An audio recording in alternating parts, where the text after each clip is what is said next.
আন্না রাসূলুল্লাহ সাল্লাল্লাহু আলাইহি ওয়াসাল্লাম ফাইদা নুদিয়া লিস-সালাহ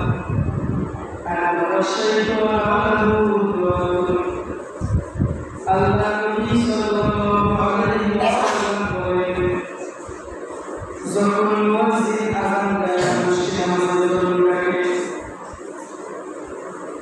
যখন মুয়াজ্জিন আযান দেয় মানুষকে নামাজের জন্য আহ্বান করা হয়,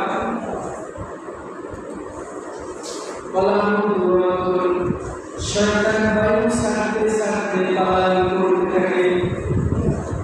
যখন মসজিদগুলোতে আযান শুরু হয়ে যায়, হাদিসের ভাষ্য হচ্ছে শয়তান তখন বায়ু ছাড়তে ছাড়তে এতটা দূরে যায় হাত্তা লা ইসমাউ তাকবীর, শয়তান এতটা দূরে চলে যায় যেখান থেকে শয়তান আযানের আওয়াজ শয়তানের কানে না যায়। এরকম শয়তান আমাদের দেশে মানুষ শয়তান আছে না? এটা কি জিনিস? শয়তান এর দুটো আছে। কি বলতে হাত্তা লা ইসমাউ তাকবীর, শয়তানটা এত দূরে চলে যায় যেখান থেকে আযান আর শোনা যায় না। ফাইদা কবর নিদা, আবার যখন আযান শেষ হয়ে যায় আবার শয়তান উপস্থিত হয়ে যায়। আযান শেষ, লা ইলাহা ইল্লাল্লাহ, শয়তান পালিয়েছিল, এখন আবার আসে। কারণ আযানের পরে মসজিদে লোক ঢুকবে, মুসল্লি ঢুকবে, এদেরকে টার্গেট করে সে আসতেছে। দেখেন কি বলছে, ফাইদা কবর নিদা, আযান যখন শেষ হয়ে যায় আবার শয়তান এসে যায়। যখন ইকামত শুরু হয়ে যায় আবার শয়তান চলে আসে।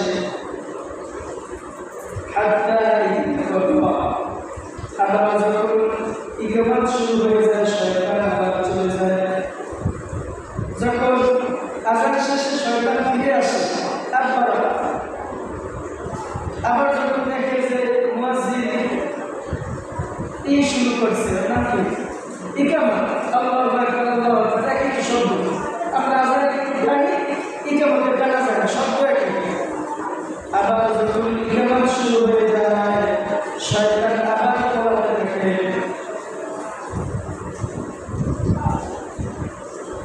আবার ইকামত যখন শেষ হয়ে যায় আবার শয়তান হাজির হয়ে যায়। শয়তান এবার নামাজের মধ্যে মানুষকে ঢোকাতে থাকে। আপনি নামাজে দাঁড়াইলে কিছু কোনো কথা মনে পড়ে না।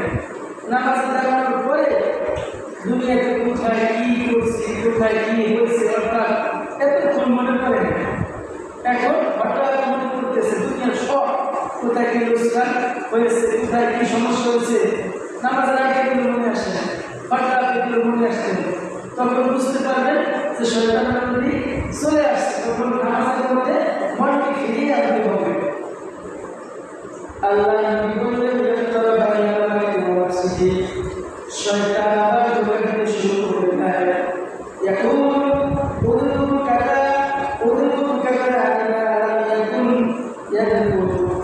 শয়তান এমন ভাবে তাকে ধোকা দিতে থাকে, সব সময় যে কথাগুলো মনে পড়ে না সেই কথাগুলো নামাজে আসলে তার মনে পড়ে যায়। যদি দেখি নামাজের ভিতর এমন কোনো ভাবনা আমার মনের মধ্যে চলে আসছে যেটা নামাজের বাইরে হয়, তাহলে বুঝবেন যে শয়তান চলে আসছে। তখন কি হয়, ওই ব্যক্তি কয় রাকাত নামাজ পড়েছে সেটা ভুলে যায়। তখন বিভিন্ন টেনশনের কারণে 4 রাকাত নামাজের জন্য দাঁড়িয়ে 2 রাকাতের সময় বসবো, ইমাম সাহেব না বসে সরাসরি উঠে যায়।